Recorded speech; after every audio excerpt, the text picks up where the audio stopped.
वर्ष 2024 का जनवरी माह अभी पूरा खत्म भी नहीं हुआ है और पुलिस परिवार परामर्श केंद्र में इस साल आवेदनों की संख्या 250 को पार करने वाली है। हैरानी की बात तो यह है कि एक महीने में 97 आवेदन पत्नियों के द्वारा, 90 आवेदन पतियों के द्वारा और 60 आवेदन सास के द्वारा दिए गए हैं, जिनमें पारिवारिक झगड़े का जिक्र किया गया और समझौता करने की गुहार लगाई गई है। परिवार परामर्श केंद्र के परामर्शदाताओं ने इनमें से कई मामलों में जहां समझौता करा दिया, वहीं कई मामले न्यायालय को भेज दिए गए, वहीं कई मामले अभी भी लंबित हैं। परामर्शदाताओं का कहना है कि अधिकतर मामले शादी की बातचीत और लगन होने के बाद शादी से अचानक इनकार कर देने के हैं। इसके साथ साथ लड़कियों के द्वारा जो आवेदन दिए गए हैं, उसमें इस बात का जिक्र है कि माता पिता ने बिना सोचे समझे और बिना उनकी मर्जी के शादी तय कर दी और उन्होंने कहा कि इस तरह के मामले काफी गंभीर संकेत दे रहे हैं।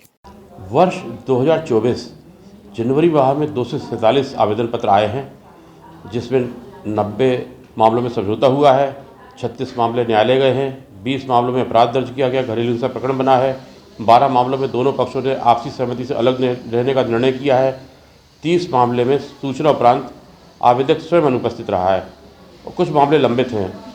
पत्नियों के 97 आवेदन हैं, पति के 90 आवेदन हैं और सास ने 60 आवेदन दिए हैं। एक नई बात सामने आई है, शादी के पहले लगन हुई, बातचीत हुई, सगाई हुई, उसके बाद विवाह नहीं हो रहा। ऐसे प्रकरण भी बहुत बड़ी संख्या में यहाँ पर आए हैं कि शादी की बातचीत के बाद खर्च किया गया, अब लड़के के द्वारा शादी नहीं की जा रही। दहेज प्रतिषेध अधिनियम स्पष्ट कहता है, धारा 3 और 4 के अंतर्गत दहेज की मांग अपराध है। इस विषय में समझौता प्रयास कर रहे हैं, पर कोशिश कर रहे हैं अगर विवाह नहीं हुआ है, विवाह की अगर संभावना है तो विवाह हो, और अगर नहीं है तो विवाह सम्मानजनक समझौता हो सके। बहुत बड़ी संख्या में यह मामले यहाँ पर आए हैं।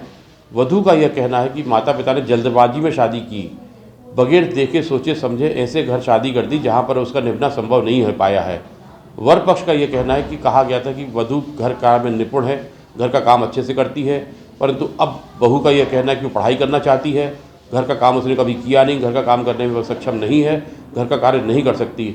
ऐसे हालातों में समझौता प्रयास समन्वय से करने के लिए सद्भावना से दोनों पक्षों को सलाह दी जाती है कि जल्दबाजी ना करें, धैर्यता का परिचय दें। विवाह अधिनियम के अंतर्गत काउंसलिंग के द्वारा निराकरण का प्रयास किया जा रहा है। विवाह नहीं हुआ, ये बड़ा गंभीर किस्म का अपराध है। महिला की प्रतिष्ठा पर आँच आ रही है, समाज में सब जगह जानकारी हो गई, उसका शादी नहीं हुई है। इससे महिला पक्ष को, वधू को भविष्य में बहुत कठिनाइयों का सामना करना पड़ता है। दोनों पक्षों को बुला रहे हैं, समाज को भी बुला रहे हैं और कोशिश कर रहे हैं कि सम्मानजनक समझौता हो जाए।